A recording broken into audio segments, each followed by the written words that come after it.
The 73rd verse of the Tao Te Ching. Quote, "Bold action against others leads to death. Bold action in harmony with the Tao leads to life. Both of these things sometimes benefit and sometimes injure. It is heaven's way to conquer without striving. It does not speak, yet it is answered. It does not ask, yet it is supplied with all that it needs. It does not hurry, yet it completes everything on time. The net of heaven catches all. Its mesh is coarse, but nothing slips through." Unquote. Living in heaven's net. Once again, you're asked to see the Tao through a paradoxical lens. After all, what is the net of heaven? It is the invisible world wherein all of the 10,000 things originate. And while it appears to have many openings, or ways to escape the inevitability of the intentions of the Tao, no one and no thing can exist beyond whatever the Tao orchestrates. Here in this 73rd verse, you're encouraged to be a respectful, cautious being under the net of heaven. All the translations I've studied say the same thing in different words. Here's one, for instance, that's brief and to the point. Quote, "Reckless bravery, death. Cautious bravery, life. Therefore, the sage behaves in a cautious manner."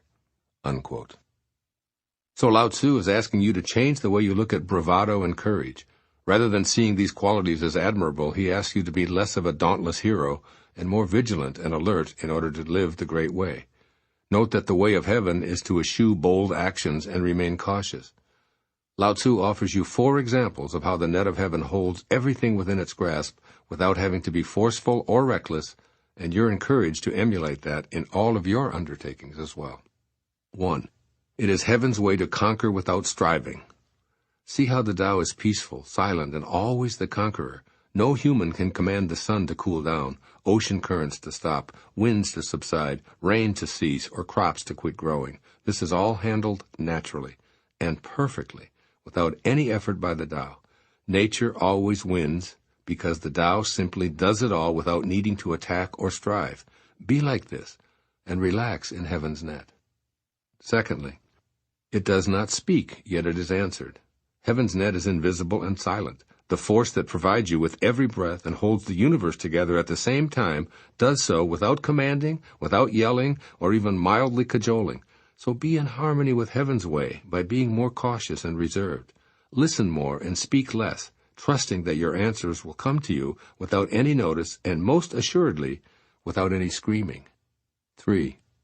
It does not ask, yet it is supplied with all that it needs. You have an infinite supply of all that you will ever need available to you, so you needn't demand anything or even ask for it. All is in divinely perfect order with heaven's way, and you are a component of that perfect order. Your supply will arrive if you require less and welcome all that shows up. You simply cannot slip through heaven's net no matter how many holes you may perceive there to be. Everything is arriving on schedule. By trusting in this, you'll be guided to a rendezvous with your destiny, and you'll marvel at how it all comes together without your asking or demanding.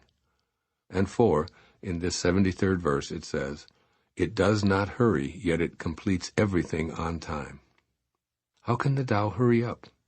Imagine giving such a request to heaven. "I'm tired of winter and insist that you bring me spring flowers in the middle of these long freezing nights. I want my potatoes today, even though I only planted the seeds yesterday. Hurry up, I insist." The Tao works with divine timing, so everything is completed precisely as it should be. You're invited to slow your pace so that it harmonizes with heaven's way, even if you think that what you want is late. In reality, everything is on time. The more you hurry, the less you get done. Try rushing through a shower after running a 10K and notice how your body continues to sweat profusely. Then try slowing your mind down, relaxing, and allowing the water to course over you, and notice how your body feels clean, without sweating, in precisely the same amount of time that you used in your hurry-up mode. Even if your ego won't grasp it, this is the truth. Everything is on time under heaven's net. What follows is Lao Tzu's advice for you today as you peruse the 73rd verse of the Tao Te Ching some 2,500 years after it was written. First, don't see caution as a weakness or an expression of fear. Instead, view it as a way to step back and allow events to unfold naturally. Bravery is a fine quality, but reckless bravery, that is, where you rush in without thinking, is a sure way to invite disaster. In this provocative verse, Lao Tzu is telling you to think before you act. Allow heaven's way to do the conquering without you having to fight or defeat anyone. Very often, your first impulse is dominated by your ego's need to win and conquer. I saw this as a competitive tennis player.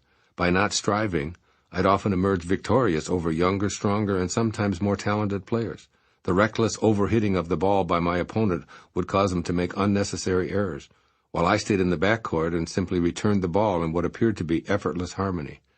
And this created more of a desire to win in my recklessly brave opponent, causing him to make even more mistakes. I call this young man's disease. And secondly, be an active listener. Rather than attempting to control others by speaking frequently and loudly, allow yourself to become an active listener. Many of the answers you seek and the results you expect from others will surface if you can remember not to speak or even ask. Try living in accord with nature, which listening, rather than pushing, striving, or demanding, will help you to do. Do the Tao now.